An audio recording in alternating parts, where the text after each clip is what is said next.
Ano ang CTPL? Ang CTPL o Compulsory Third Party Liability ay required ng LTO para sa lahat ng mga may motor o sasakyan bago man o for renewal. Ang objective dito ay maprotektahan ang publiko laban sa mga gastusin sakaling sila ay mabangga ng sasakyan natin o kahit hindi tayo mismo ang nagmamaneho provided may authority to drive yung tao. Huwag naman sana. Ano-ano ang mga coverage ng CTPL? Death benefit. Pag namatay yung nabangga gamit ang sasakyan natin, ay may matatanggap na life insurance yung biktima. Funeral expense, permanent disability, kung ma-disable yung biktima. Dismemberment, kung may mga bahagi ng katawan niyang naputol o nawalan ng gamit. Medical and hospital reimbursement, maaaring ibalik ang mga nagastos sa ospital dahil sa aksidente. Tandaan natin, lahat yan ay subject sa limits at sa kung anong coverage ang nakalagay sa inyong policy contract.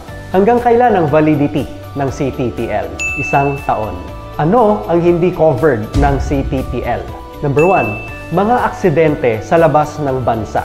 Number 2, hindi registered ang sasakyan. Number 3, walang lisensya ang driver. Number 4, natural disasters gaya ng flooding, typhoons, earthquakes, at iba pa. Number 5, strikes, riot, mga gulo, civil war, etc.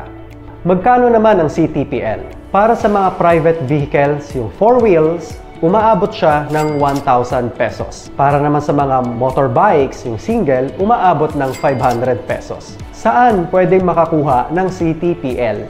Sa mga accredited ng LTO. Madalas, makikita nyo po sila sa vicinity ng LTO. Good news! Pwede nyo po ma-avail ang CTPL sa ating cooperative. Discounted po ang ating mga members. Tandaan po natin, huwag po natin itrato ang CTPL na parang wala lang, na parang required lang ng government. Itago po natin ang policy contract. Ni-require nila yan dahil may mas malalim na dahilan. Ang protektahan ang publiko sa mga hindi inaasahan. Tandaan, lamang ang may alam. Ngayong alam mo na, lamang ka na. Follow up for more videos.